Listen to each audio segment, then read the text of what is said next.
Good day, everybody, and welcome to another edition of the Military and Foreign Affairs Network. I'm your host, the voice of reason. So, in this episode, I wanted to talk about the issue of the drone conundrum. There has been a lot of talk, a lot of conversation. There has been questions directed towards me in terms of the possible utilization of the Turkish drone systems that we have seen work very well in other parts of the world, such as the Azeri-Armenian conflict that took place over the Karabakh. And I would like to just kind of address that and talk about that in terms of why the Tigray region, the Tigray conflict, is different, and you will not see that same sort of issue replicate itself that we saw in areas such as the Armenian-Azeri conflict. So first, you have to understand that the Turks are deep allies with Azerbaijan, and the Turkish forces have had many years to operate with Azerbaijan, to conduct inter-military training exercises, to assist the Azeris in the deployment of different types of drones. And you have to understand that the Azeris have had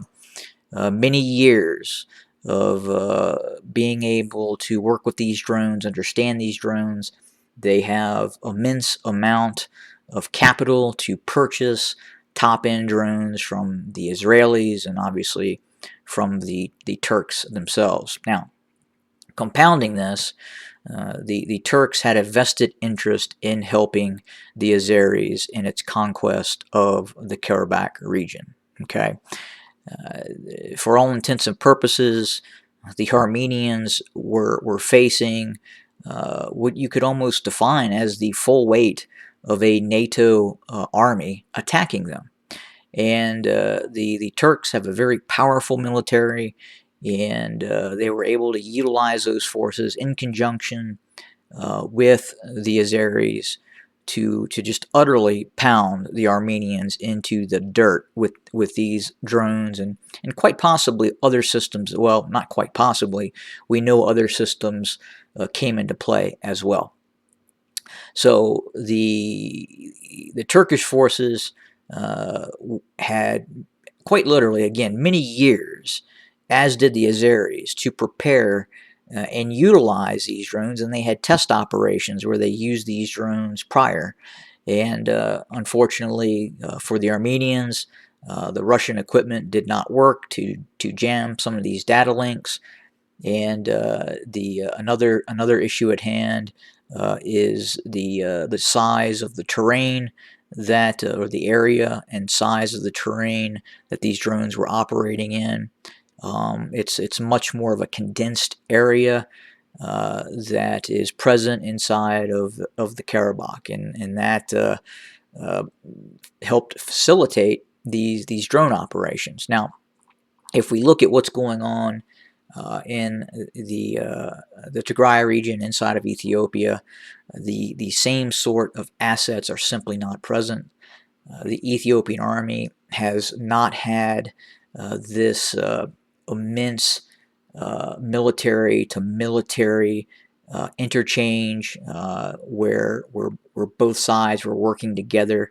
Obviously, the Turkish military has not been setting up uh, uh, drone operating stations. They're not on the ground like they were inside of Azerbaijan.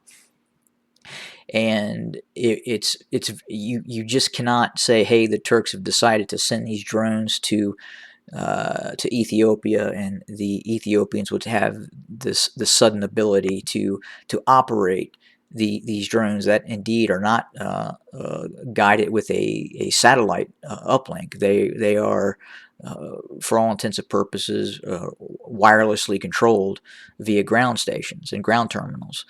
And and it's just completely different than the resources and assets that were on the ground in terms of what took place in the Karabakh. Completely different.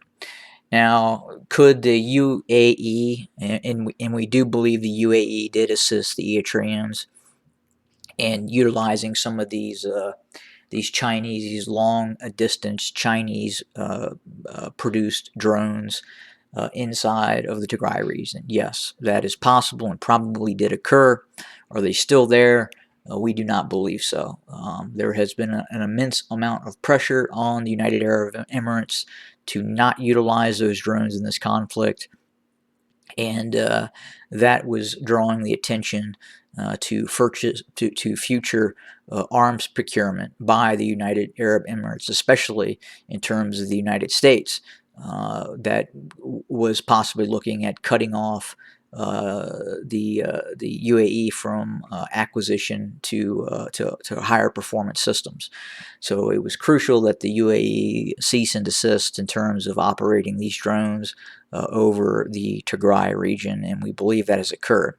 But we've heard of this developing relationship between Russia. We've heard of the developing relationship between the Turks and Ethiopia.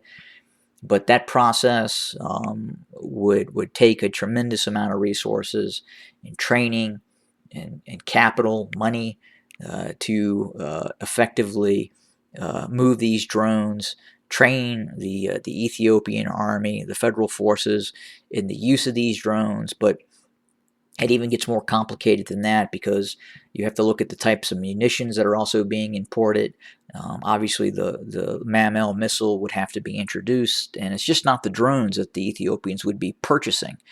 And again, if intelligence agencies got wind that a lot of these NATO assets were being moved into place to help facilitate an internal conflict, that would jeopardize the Turks' position in terms of acquiring future systems and such. But and again, the Russian systems are just not the same by any means in terms of what is available. So rest at ease.